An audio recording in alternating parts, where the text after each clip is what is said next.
Hola, ¿cómo están? Espero que muy bien. Continuamos con nuestras clases de funciones organizacionales. Hagamos un breve repaso de lo visto hasta ahora. En el primer eje de la materia, el posicionamiento en el futuro. En la unidad 1 desarrollamos los conceptos de estrategia y distintas metodologías para su análisis. En las unidades 2 y 3 desarrollamos los conceptos de planeación, las distintas etapas y formas de alcanzar la planeación organizacional.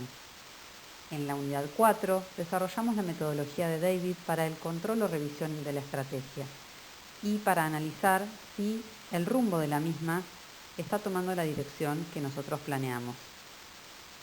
A partir de ahora, de la unidad 5 y hasta la unidad 9 inclusive, comenzamos con el segundo eje de la materia, el eje de estructuración.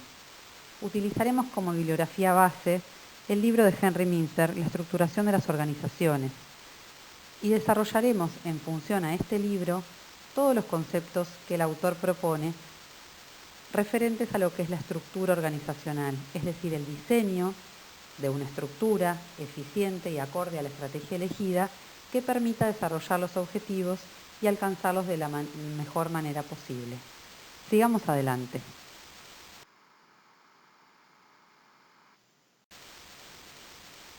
Puntualmente, durante esta primera semana de desarrollo de la unidad, veremos los puntos 5.1 y 5.2, los modos de ejercer la coordinación, donde desarrollaremos los 5 modos que el autor plantea, que son más eficientes dependiendo del tipo de actividades y el tipo de organización de que se trate, y las partes fundamentales de la organización. El autor plantea 5 partes fundamentales que se van identificando en relación a la función que cumplen dentro de la organización. Para ello utilizaremos la bibliografía de Henry Mincer, la estructuración de las organizaciones, puntualmente los capítulos 1 y 2.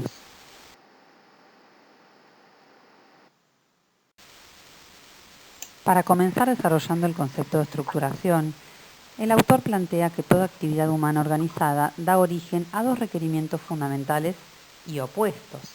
Por un lado, es muy importante la división del trabajo que se va alcanzando dentro de una organización a medida que la misma va creciendo. Cuando aparecen más dificultades y más tareas a realizar, es necesaria la incorporación de nuevo personal y aparece la división del trabajo. No todo lo puede realizar una persona.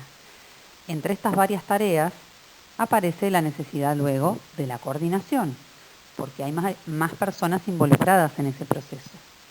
Entonces, la estructura es la suma de todas las formas en que el trabajo se divide en diversas tareas y luego se logra la coordinación entre las mismas. Tenemos el doble desafío. Por un lado, la división del trabajo genera más especialización, más eficiencia, más rapidez en la realización de los trabajos. Por otro lado, está el gran desafío de coordinar esas tareas, para que si bien cada persona alcance la tarea de manera más eficiente y más rápida, esa tarea esté en relación, en tiempo y vinculada adecuadamente a la tarea de las otras personas que forman el proceso. El autor comenta que el organigrama es como un mapa y muestra la autoridad formal solamente en una organización, pero omite una realidad mucho más completa y compleja. No muestra las relaciones de poder ni de comunicación informal, así como tampoco los mecanismos de coordinación ni formas de trabajo, que este autor sí plantea en su análisis organizacional.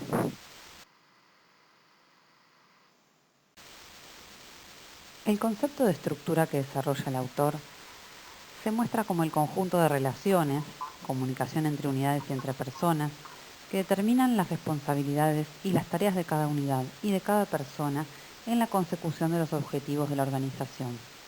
La estructura es sinónimo de coordinación. La coordinación es necesaria entre tareas, personas y recursos en una organización para alcanzar los objetivos. La estructura se define a partir de distintas formas en que se divide el trabajo y de los mecanismos de coordinación que se emplean para lograr la integración de ese trabajo. A partir de estos conceptos de estructura, el autor desarrolla una serie de configuraciones básicas o modelos que las organizaciones tienden a adoptar en función a cómo trabajan, a cómo coordinan su trabajo, y la estructura debe responder al diseño de la estrategia.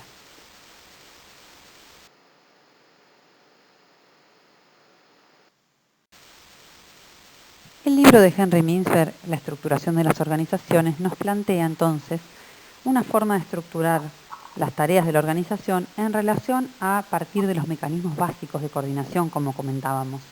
También analizaremos las partes fundamentales de la organización en relación a la función que cumplen cada una de ellas dentro de la organización.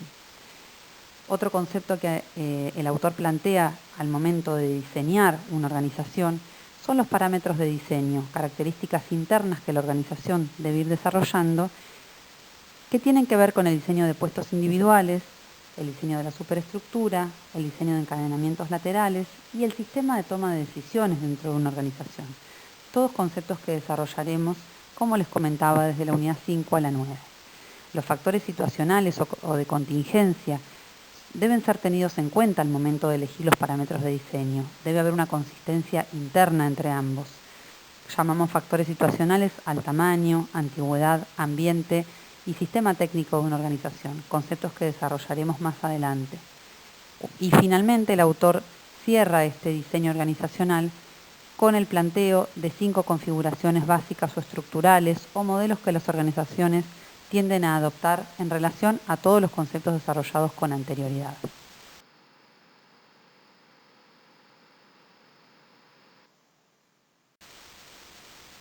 La importancia del diseño organizacional radica en la consistencia interna que deben tener los parámetros de diseño, los factores situacionales, en analizar cuáles son las partes fundamentales de la organización en relación a cómo es la organización, al tipo de productos o servicios que brinda, a su tamaño, a sus formas de trabajo. Y en relación a esto, el autor, como les decía, plantea 5 modelos o formas, digamos, en que las estructuras se van adaptando a lo largo del tiempo. También tienen que ver justamente con que pueden pasar por varias de estos tipos de estructuras a medida que van creciendo. La estructura simple, la burocracia mecánica, la burocracia profesional, la estructura divisional y la adocracia son los tipos de configuraciones básicas que plantea este autor y que van a cerrar nuestro análisis de estructura en la unidad 9.